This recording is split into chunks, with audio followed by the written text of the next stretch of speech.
మీరెప్పుడైనా గమనించారా? మన శరీరంలో ఎక్కడైనా గాయమైన తర్వాత రక్తం బయటికి రావడం కొంతసేపటికి ఆగిపోతుంది. కొంతసేపటి తర్వాత గాయమున్న చోట ఏదో ఒక పదార్థం ద్వారా మూసుకుపోతుంది. మరియు కొంతకాలం తర్వాత ఆ గాయం కూడా మాయమైపోతుంది. గాయం జరిగిన చోట రక్త ప్రవాహం ఆగిపోయే ఈ ప్రక్రియను రక్తం గడ్డకట్టడం లేదా రక్త స్కందనం అని అంటారు. ఈరోజు వీడియోలో మన శరీరంలో రక్తం ఎలా గడ్డకడుతుంది లేదా ఎలా క్లాట్ అవుతుంది అనే ప్రక్రియ గురించి మాట్లాడుకుందాం. ఇది ఒక రక్తనాళం, బ్లడ్ వెజిల్ అని అనుకుందాం. రక్తంలోని వివిధ భాగాలు ఉంటాయి. ఎర్ర రక్త కణాలు, రెడ్ బ్లడ్ సెల్స్, తెల్ల రక్త కణాలు, వైట్ బ్లడ్ సెల్స్, అలానే రక్త కణికలు, ప్లేట్లెట్స్ కూడా ఉంటాయి. రక్త కణికలు నిజానికి పూర్తిగా కణాలు కావు, అతిపెద్ద కణాల నుండి విడిపోయిన చిన్న భాగాలు. ఇది ఒక రక్తనాళం అనుకుందాం. ఇక్కడే గాయం జరిగింది. ఆ గాయం ఉన్న చోట నుండి రక్తం బయటికి రావడం ప్రారంభమవుతుంది. ఇది శరీరానికి మంచిది కాదు, ఎందుకంటే మనం ఎక్కువ రక్తాన్ని కోల్పోకూడదు. కాబట్టి ఆ గాయం ఉన్న ప్రాంతాన్ని ఏదో ఒక పదార్థంతో మూసివేయడం శరీరానికి అవసరం. తద్వారా రక్త ప్రవాహం ఆగిపోతుంది. అంతేకాకుండా తెరిచి ఉన్న గాయాలు బ్యాక్టీరియా మరియు ఇతర సూక్ష్మజీవులు పెరగడానికి అనుకూలమైన ప్రదేశాలుగా మారుతాయి. వాటి వల్ల అవి మన శరీరంలోకి ప్రవేశించే ప్రమాదం ఉంటుంది. అందుకే శరీరం ఆ గాయం ఉన్న ప్రదేశం పూర్తిగా మూసుకుపోయేలా చూసుకుంటుంది. దీంతో రక్త నష్టం, బ్లడ్ లాస్ అనేది జరగదు మరియు సూక్ష్మజీవుల ప్రవేశం నివారించబడుతుంది. ఈ విధంగా జరిగే రక్తం గడ్డకట్టే ప్రక్రియను రక్త కణికలు, ప్లేట్లెట్స్ నిర్వహిస్తాయి. అయితే రక్త కణికలు, ప్లేట్లెట్స్ రక్తాన్ని ఎలా గడ్డకట్టిస్తాయి? ప్లేట్లెట్లు ఎప్పుడైనా యాదృచ్ఛికంగా రక్తాన్ని గడ్డకట్టించవు. గాయం జరిగినప్పుడు మాత్రమే అవి రక్తాన్ని గడ్డకట్టిస్తాయి. అయితే రక్త కణికలకు గాయం జరిగిందని ఎలా తెలుస్తుంది? దానికి కారణం రక్తనాళాల లోపలి భాగాన్ని కప్పి ఉండే కణాలు. ఆ కణాలను ఎండోథీలియల్ కణాలు అని అంటారు. ఈ కణాలు ఒకదాంతో ఒకటి చాలా దగ్గరగా ఉంటాయి. గ్యాప్ లేకుండా బాగా గట్టిగా అమర్చబడి ఉంటాయి. కానీ గాయం జరిగినప్పుడు ఈ ఎండోథీలియల్ కణాలు తెరుచుకుంటాయి లేదా విరిగిపోతాయి. అవి విరిగినప్పుడు రక్తంలోని కొన్ని రసాయన పదార్థాలను విడుదల చేస్తాయి.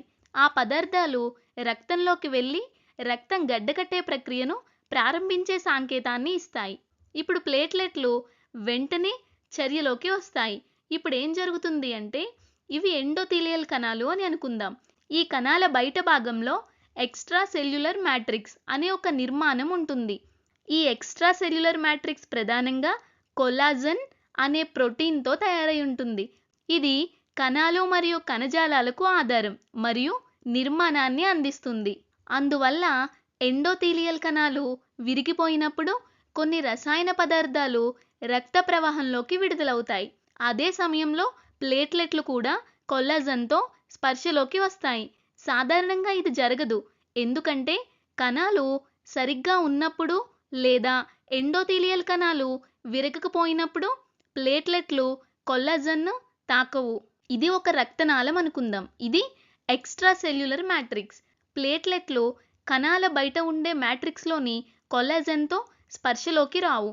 అందువల్ల ఈ పరిస్థితిలో గాయం లేకపోతే ప్లేట్లెట్లు చర్యలోకి రావాల్సిన అవసరం లేదు మరియు రక్తగడ్డలు, బ్లడ్ క్లాట్స్ కూడా ఏర్పడవు.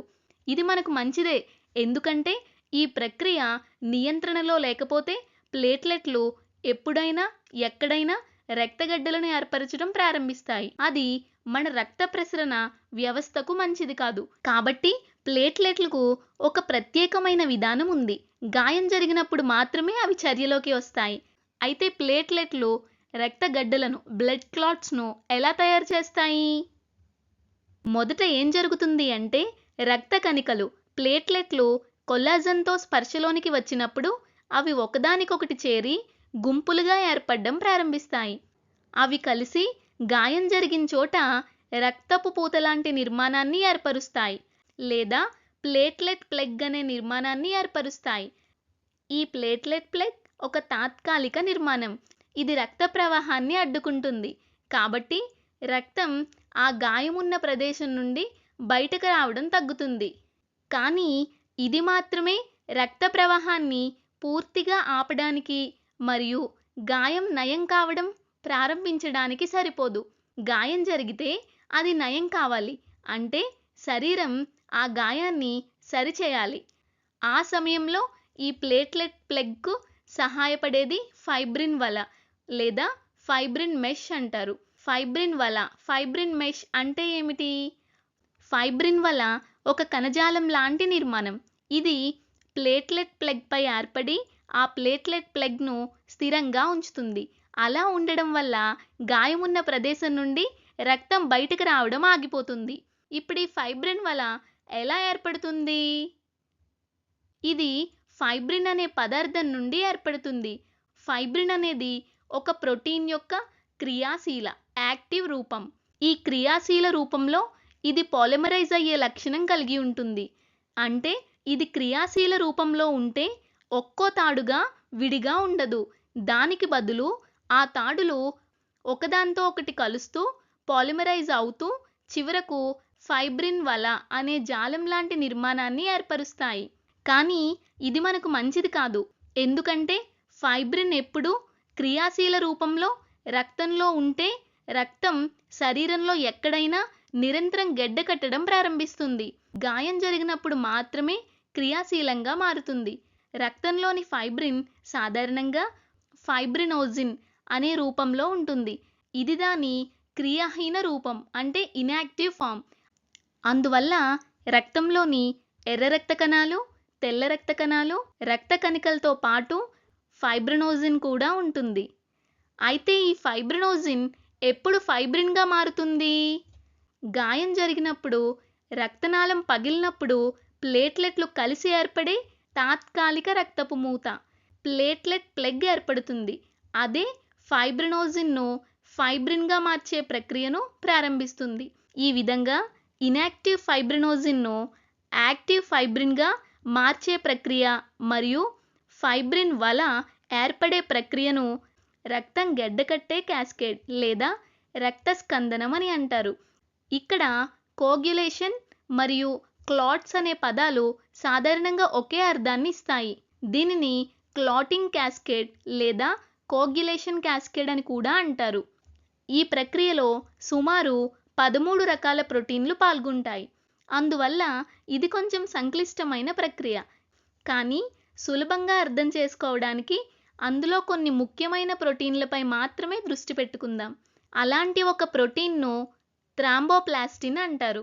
ఈ థ్రాంబోప్లాస్టిన్ను పగిలిన ఎండోథీలియల్ కణాలు విడుదల చేస్తాయి. థ్రాంబోప్లాస్టిన్ను కణజాల కారకం, టిష్యూ ఫ్యాక్టర్ అని కూడా అంటారు. ఇది ఒక ప్రతిక్రియల శ్రేణిని ప్రారంభిస్తుంది. ఆ ప్రతిక్రియల చివరిలో ఫైబ్రినోజిన్ ఫైబ్రిన్గా మారుతుంది. ఇప్పుడు ఈ ప్రక్రియలో జరిగే కొన్ని దశలను చూద్దాం. మొదటగా థ్రాంబోప్లాస్టిన్ ప్రోథాంబిన్ను థ్రాంబిన్గా మారే ప్రక్రియను ప్రారంభిస్తుంది. గమనించండి, థ్రాంబోప్లాస్టిన్ కూడా నేరుగా పనిచేసే క్రియాశీల ప్రోటీన్ కాదు. ఫైబ్రినోజిన్ను ఫైబ్రిన్గా మార్చడానికి అవసరమైన అసలు ప్రోటీన్ థ్రాంబిన్. అంటే ప్రోథాంబిన్ మొదట థ్రాంబిన్గా మారాలి. అప్పుడు మాత్రమే అది ఫైబ్రినోజిన్ను ఫైబ్రిన్గా మార్చగలదు. కాబట్టి మొదట ప్రోథ్రాంబిన్ థ్రాంబిన్గా మారుతుంది. ఇది ఒకే దశలో జరిగే సాధారణ ప్రక్రియ కాదు. ఇది రక్తస్కందనం ప్రక్రియ. ఒక ప్రోటీన్ మరొక ప్రోటీన్ను క్రియాశీలం చేస్తుంది. ఆ ప్రోటీన్ మళ్ళీ ఇంకొన్ని ప్రోటీన్లను క్రియాశీలం చేస్తుంది. అందుకే దీనిని రక్తస్కందనం అని అంటారు. ఈ ప్రక్రియ చివరిలో జరిగే ముఖ్యమైన ఫలితాల్లో ఒకటి థ్రాంబిన్ క్రియాశీలం కావడం. ఈ థ్రాంబిన్ ఏం చేస్తుంది అంటే ఇది చివరకు ఇన్యాక్టివ్ ఫైబ్రినోజిన్ను యాక్టివ్ ఫైబ్రిన్గా మార్చుతుంది. ఒకసారి ఫైబ్రిన్ ఏర్పడితే ఫైబ్రిన్ వల ఏర్పడుతుంది. ఈ ఫైబ్రిన్ వల ప్లేట్లెట్ ప్లగ్కు సహాయం చేసి గాయమున్న ప్రదేశాన్ని మూసివేయడంలో సహాయపడుతుంది. ఇది ప్లేట్లెట్ ప్లగ్ చుట్టూ జాలంలా ఏర్పడి ఆ ప్లేట్లెట్ ప్లగ్ను పూర్తిగా కప్పి స్థిరంగా ఉంచుతుంది. దీంతో గాయమున్న ప్రదేశం పూర్తిగా మూసుకుపోతుంది. ఈ విధంగా ఫైబ్రిన్ వల ఏర్పడిన తర్వాత ఆ గాయమున్న ప్రదేశం నుండి రక్తం ఇంక బయటికి రాదు. అదే సమయంలో ఇది సూక్ష్మజీవులు శరీరంలోకి ప్రవేశించకుండా నిరోధిస్తుంది. ఫైబ్రిన్ వల తన పనిని పూర్తి చేసిన తర్వాత మరియు గాయం నయమయ్యే ప్రక్రియ ప్రారంభమైన తర్వాత ఈ ఫైబ్రిన్ వల నెమ్మదిగా కరిగిపోతుంది. ఈ ప్రక్రియ కూడా రక్తస్కందనంలో పాల్గొనే ప్రోటీన్ల ద్వారా నియంత్రించబడుతుంది. నేను ఇప్పటివరకు దీనిని కోగ్యులేషన్ క్యాస్కేడ్ అని చెబుతున్నాను. అయితే రక్తస్కందనం అంటే నిజంగా ఏమిటి? ఒక పెద్ద పని చేయాల్సి ఉందని అనుకుందాం. మీరొక్కరే అయితే ఆ పనిని ఒక రోజులో పూర్తి చేయలేరు. కానీ అది చాలా త్వరగా చేయాలి. అప్పుడు మీరేం చేస్తారు? మీకు సహాయం చేయడానికి మీ ఇద్దరు స్నేహితులను అడుగుతారు. తర్వాత మీరు గ్రహిస్తారు ఇద్దరు స్నేహితులతో కూడా ఆ పనిని అవసరమైన సమయంలో పూర్తి చేయలేరు. అప్పుడు మీరేం చేస్తారు అంటే ఆ ఇద్దరి స్నేహితులను వారి స్నేహితులను కూడా సహాయం చేయమని అడగమంటారు. తర్వాత ఆ వ్యక్తులందరినీ కూడా ఇంకా ఎక్కువ మందిని సహాయం చేయమని అడగమంటారు. చివరికి ఏమవుతుంది అంటే ఆ పనిని పూర్తి చేయడానికి చాలామంది కలిసి పనిచేసే ఒక క్యాస్కేడ్ ఏర్పడుతుంది. రక్తం గడ్డకట్టే ప్రక్రియలో కూడా ఇలానే జరుగుతుంది.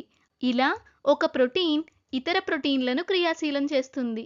ఇలా వరుసగా మరిన్ని ప్రోటీన్లు క్రియాశీలం అవుతూ చివరకు రక్తం గడ్డకట్టే ప్రక్రియ పూర్తవుతుంది.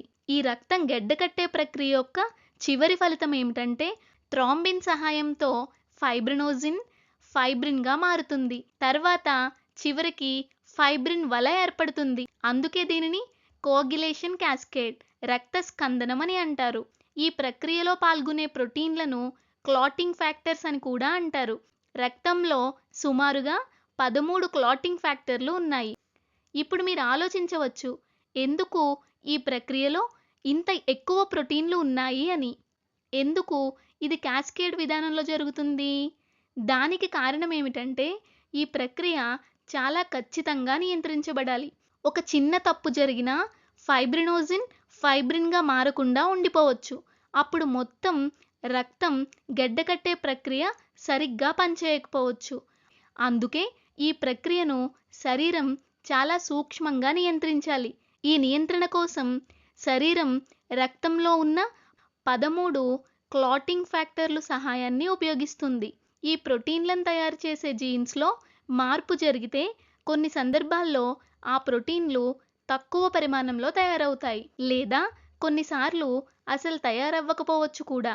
అలా జరిగితే మొత్తం రక్తస్కందనంపై ప్రభావం చూపుతుంది. దానివల్ల రక్తస్రావం నియంత్రణలో లేకుండా కొనసాగుతుంది. ఇలాంటి జన్యు సంబంధిత వ్యాధికి ఒక ఉదాహరణ హీమోఫీలియా. కాబట్టి తర్వాత ఎప్పుడైనా గాయమైన తర్వాత మీ రక్తం త్వరగా గడ్డకట్టినప్పుడు మీ ప్లేట్లెట్లు మరియు క్లాటింగ్ ఫ్యాక్టర్లకు ధన్యవాదాలు చెప్పాలి. ఎందుకంటే అవే ఈ ప్రక్రియ సాధ్యమయ్యేలా చేస్తాయి.